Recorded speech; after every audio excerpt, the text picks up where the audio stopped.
ओम श्री सद्गुरुवाय नमः। श्री गुरु चरणों में मेरा सत बार नमन। शीर्षक, आगे सुख ही सुख है।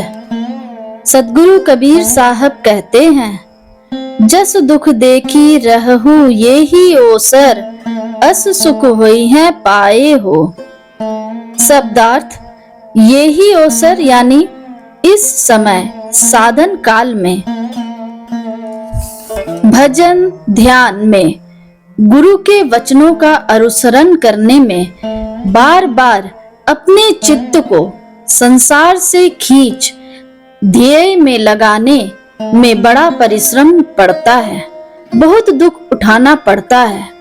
सद्गुरु कबीर साहब कहते हैं कि साधन काल में जो दुख तुम्हें अनुभव हो रहा है, इसके परिणाम स्वरूप तुम अनंत सुख पाओगे। श्री कृष्ण भी गीता के 18वें अध्याय 37वें श्लोक में कहते हैं, यत दग्रे विषमीव परिणामे अमृतोपमम् तत् सुखम सात्विकम प्रोक्तमात्म बुद्धि प्रसादजम। अर्थात जो प्रारंभ में विष के समान प्रतीत होता है, पर प्रतीत होता हुआ भी परिणाम में अमृत के समान हो, आत्मा को आह्लादित करने वाला हो, उसे सात्विक सुख कहा जाता है।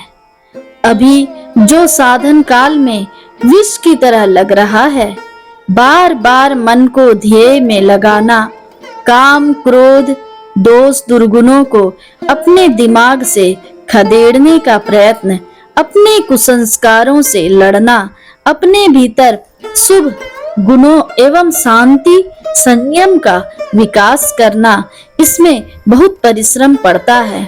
यहाँ अपने आप से ही दिन रात युद्ध करना पड़ता है। साधन काल का यह परिश्रम विष जैसा भले ही लगता है, पर परिणाम में अमृत से भी अधिक उत्तम सिद्ध होता है। जो सुख इंद्रियों के संयोग से होता है, वह भोग काल में अमृत जैसा भले ही लगता हो, पर इसका परिणाम विष जैसा भयावह होता है।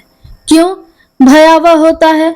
भयावह इसलिए होता है कि भोग के संस्कार अंदर में अंकित हो जाते हैं। आपने बहुत अच्छा भोजन किया, उस भोजन को खाने में 10 मिनट लगा, आप भोजन खाकर उठ गए,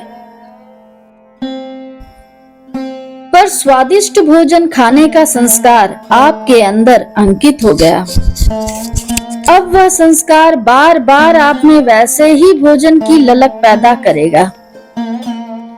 इसी तरह इंद्रिय जन्य अन्य भोगों को भी समझना चाहिए।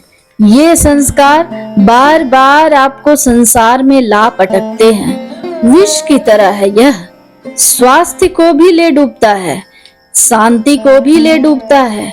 इसलिए संत कहते हैं कि विषयों के उपभोग अमृत जैसे लगते हैं, पर परिणाम में विष तुल्य हैं। मनुष्य का जीवन प्रकृति पर विजय प्राप्ति के लिए है। मनुष्य प्रकृति से विकृति की ओर बढ़ सकता है और संस्कृति की ओर भी बढ़ सकता है।